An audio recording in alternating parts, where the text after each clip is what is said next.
To understand why Minnesota has nation-leading black-white disparities, we have to begin by reminding ourselves of what this disparity actually measures. It's the difference between black and white outcomes.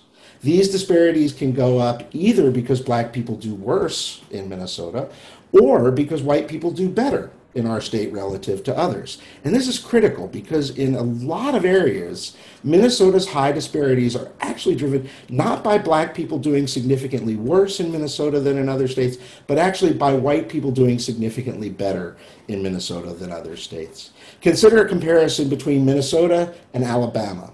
On incarceration and education and all sorts of other things, Minnesota has racial disparities that are by a country mile larger than what Alabama produces. Is this because Alabama is somehow a land of opportunity that provides a high quality of life for black people? No. Mostly it's a reflection of how poorly most white people fare in Alabama, a state where taxes are low and regressive and social investments of all sorts are very weak. Whether one is looking at education or incarceration, the numbers for black people in Alabama and Minnesota are so bad they should just stop you in your tracks and force you to, scream. But in Alabama, the numbers for white people are also rotten.